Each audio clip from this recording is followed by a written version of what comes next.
Hello जी, good evening. कैसे हैं आप सब? आई होप आप सब अच्छे होंगे, खुश होंगे, स्वस्थ होंगे और लगे हुए होंगे दिवाली की साफ़ सफाई के। और मैं पूनम शर्मा एक बार फिर से वेलकम करती हूँ आपका आपके अपने यूट्यूब चैनल पे। और मैं आ गई हूँ फिर से आपसे कुछ वार्तालाप करने के लिए, कुछ अपनी कहने के लिए, कुछ आपको सुनाने के लिए। और अभी शाम के बच्चों के 5:30 और आज थोड़ा सा अंधेरा लग रहा है मेरे को।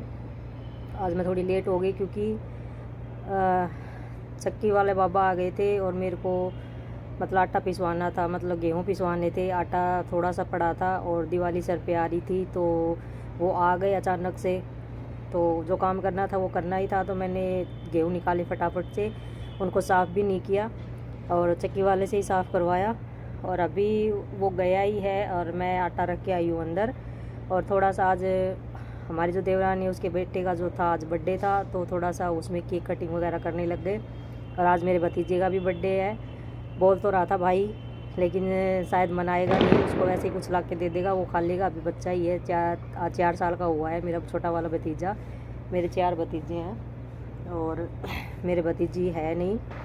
दो हमारे मतलब 3 बहन भाइयों में 5 लड़के हैं और एक मेरी लड़की है। बस 5 भाइयों में एक बहन है जो मेरी लड़की है।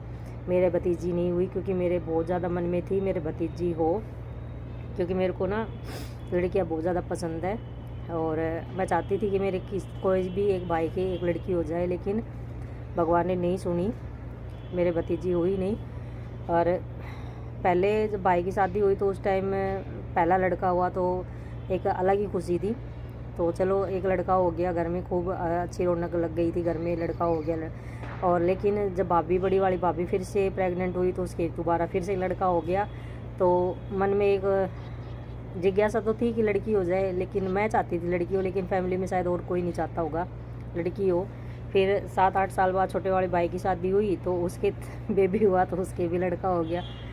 तब मैंने कहा ये ठीक है। उसके बाद फिर से मेरी छोटी वाली भाभी प्रेग्नेंट हुई, फिर से बच्चा होने वाला था, तब मैं घर आ गई थी और मेरी मौसी थी हॉस्पिटल में। तो मौसी बोली तू जा, मैं यहाँ पे हूँ। तो मैं रात को घर आ गई थी। तो रात को मेरे पास 10 बजे फ़ोन आया कि तेरे भतीजा हुआ है। आप यकीन नहीं करोगे, कोई तो भतीजे के नाम से मतलब खुश हो कि मेरे भतीजा हुआ है, लेकिन उस टाइम मेरी आंखों से आंसू नहीं रुक रहे थे।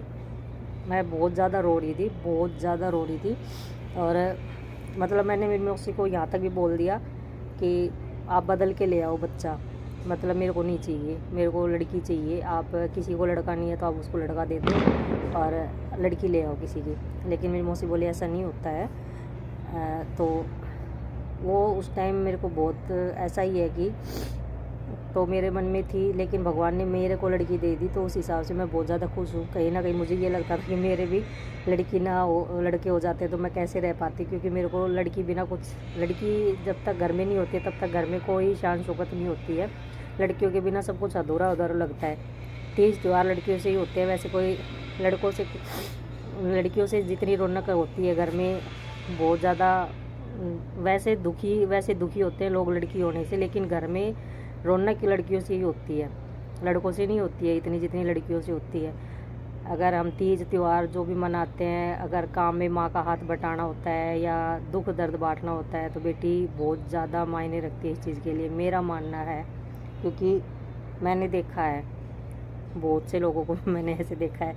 तो वही बात है कि मेरी नानी के 5 लड़कियां थी, एक लड़का था।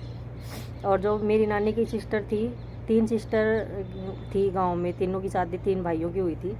तो जो मेरी नानी की बड़ी नानी की छोटी बहन थी उसके 3 लड़के और एक लड़की हुई थी।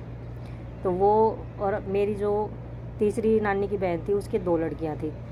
तो उस हिसाब से जो मेरी नानी की बहन थी ना, वो मेरी नानी को हमेशा यही कहती थी कि तेरे 5 बेटियां हैं, तेरे 5 बेटियां हैं। और मेरे तो मतलब 3 बहुएँ आएंगी, तेरे तो 5 बेटियां हैं। इस हिसाब से मेरी नानी को बहुत कुछ सुनने को मिलता था, क्योंकि उस टाइम 5 बेटियां थी, लेकिन मेरे नाना की जो पोजीशन तो हैसियत थी ना उस गांव में किसी की नहीं थी। मेरे नाना के आगे सब, मतलब कोई ऐसा इंसान नहीं था जो मेरे नाना की टक्कर का हो।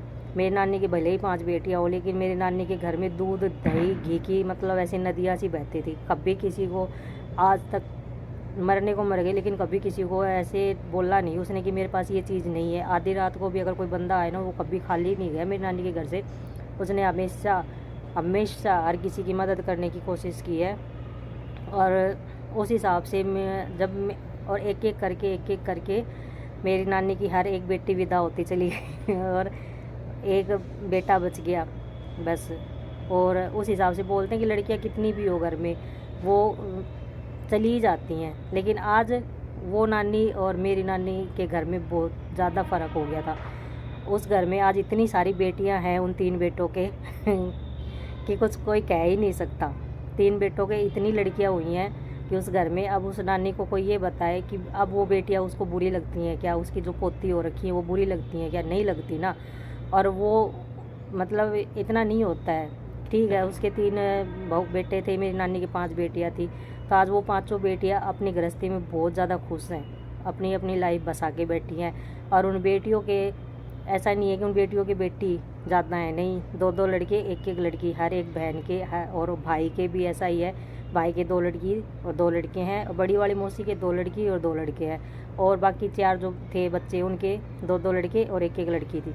तो ऐसा कुछ भी नहीं है।